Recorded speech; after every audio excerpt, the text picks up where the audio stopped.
नमस्कार. आपल्या सगळ्यांचे महाराष्ट्र सोशल न्यूज चॅनलमध्ये हार्दिक स्वागत. चला वळूया तर एका नवीन बातमीकडे. आजची बातमी.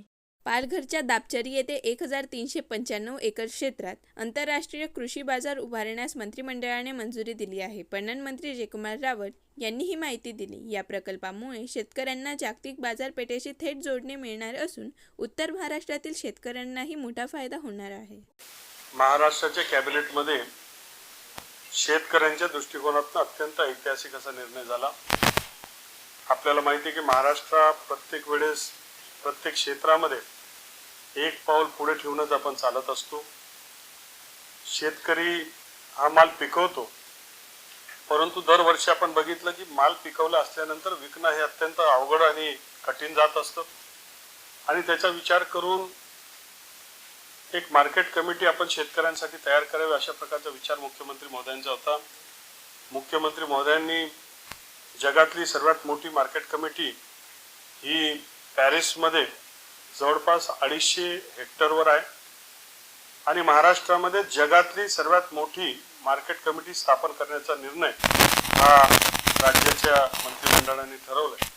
जवळपास 550 हेक्टरवर ही मार्केट कमिटी असणार आहे आणि आपण पाहिलं तर त्या मार्केट कमिटी जवळपास 1200 एकरवर ही जी इंटरनॅशनल मार्केट आहे, या मार्केटला वाढवणचा पोर्ट हा जवळपास 45 किलोमीटर दूर आहे.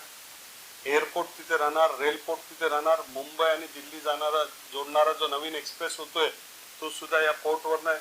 समृद्धी हायवेला जोडणारा या जागेला जुडतोय आणि म्हणून या मार्केट कमिटीमध्ये मल्टीमोडल लॉजिस्टिक्स हब राहील. त्याचबरोबर एक इंटिग्रेटेड मार्केटच्या माध्यमातून आलेला माल याला grading, packaging, washing, processing, primary processing, secondary processing, tertiary processing अशी सारी व्यवस्था असेल. इथे flower market, vegetable market, commodity market, fruit market, fish market, meat market ही सारी व्यवस्था इथे असणार. कोल्ड स्टोरेजचा अगदी -डिग्री पासून तर वेअरहाऊसिंग पर्यंत ही सारी व्यवस्था इथे असणार. आणि अत्यंत क्रांतिकारक हा ऐतिहासिक निर्णय या माध्यमातून ही जेव्हा मार्केट कमिटी तयार होईल तर केवळ भारतामध्ये नाही तर जगभरामध्ये आपला माल हा आपल्याला पोहोचवता येणार. आपल्याला माहिती आहे की ही जी काय वॉर लाईक सिच्युएशन सातत्याने होत असते आणि या माध्यमातून खाडी देशांमध्ये सातत्याने अनिश्चिततेचं वातावरण तिथे तयार होतं.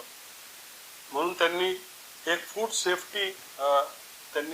सेफ्टीसाठी त्यांनी महाराष्ट्र सरकार आणि भारत सरकारबरोबर एक करार केलेला आहे.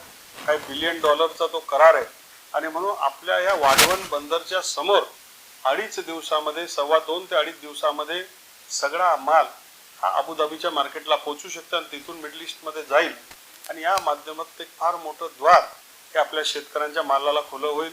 मग आपले नाशिकचे द्राक्ष असेल, मराठवाड्याचे डाळिंब असतील, विदर्भाचा संत्रा असेल किंवा आमचा कोकणातला आंबा असेल, या सगळ्यांना तिथे एक मोठं मार्केट तिथे होणार आहे. या मार्केटमध्ये मल्टीमॉडल लॉजिस्टिक्स हब असेलच, त्याचबरोबर इंटिग्रेटेड मार्केट आहे. डिजिटली इथे सगळं काही काम होणार आहे आणि डिजिटली काम होत असताना शेतकरी हा सुद्धा एक प्रकारचा तिथे सुरक्षित राहणार आहे. तिथे आम्ही पुढच्या काळामध्ये कमॉडिटी ट्रेडिंगचा एक हब तयार करू इच्छितो की भारतातलं आज आपण बघितलं तर काश्मीर, कन्याकुमारी, यूपी, मध्य प्रदेश, राजस्थान आणि इतर साऱ्या राज्यांना कुठलंही बंदर नाही की जगामध्ये माल पोहोचवणं आणि म्हणून या बंदराच्या माध्यमातून हा माल आपल्याला आंतरराष्ट्रीय मार्केटमध्ये पोहोचवता येईल आणि म्हणून एक मोठा क्रांतिकारी निर्णय या माध्यमातून होणार आहे. याच्यामध्ये जवळपास 12 ते 15 हजार लोकांना डायरेक्ट एम्प्लॉयमेंट इथे मिळणार आहे. जवळपास 10 ते 15 हजार ट्रका इथे दररोज खाली येणं जाणं तिथे होईल आणि या माध्यमातून जवळपास पुढच्या काळामध्ये $10 बिलियन ची अर्थव्यवस्था असणार आहे. ही मार्केट कमिटी असणार आहे. व्हॅल्यू ॲडेड प्रोडक्ट, त्याच्यामध्ये व्हॅल्युएबल प्रोडक्ट, ड्राय फ्रूट पासून या सगळ्या गोष्टी राहतील. आमचा प्रयत्न आहे की पुढच्या काळामध्ये कमॉडिटी एक्सचेंज हब सुद्धा इथे स्थापन करावं आणि या माध्यमातून जगातलं कमॉडिटी ट्रेडिंग हे भारतामध्ये, महाराष्ट्रामध्ये यावं. जसं आपल्याला माहिती आहे की फिनटेकचा कॅपिटल असतो, काही गोष्टी असतात फायनान्सच्या संदर्भात असो किंवा रिअल इस्टेटच्या संदर्भात मुंबईला विशेष महत्त्व प्राप्त झालंय. तसं ग्रेन ट्रेडिंगमध्ये जगामध्ये मुंबई मार्केट हे नामांकित मार्केट स्थापन करण्याचा आमचा प्रयत्न आहे. उद्या आफ्रिका पासून तर इंडोनेशियाला विकायचं, कुठूनही कुठे विकायचं असेल तर ह्या आपल्या इंटरनॅशनल कमोडिटी मार्केटच्या माध्यमातून जाईल आणि त्याचा एक्सचेंज व्हॅल्यू सुद्धा आपल्याला मिळू शकेल. अत्यंत ऐतिहासिक असा निर्णय इंटिग्रेटेड इंटरनॅशनल मार्केट ही स्थापन करण्याचा आपला त्याच्या माध्यमातून प्रयत्न.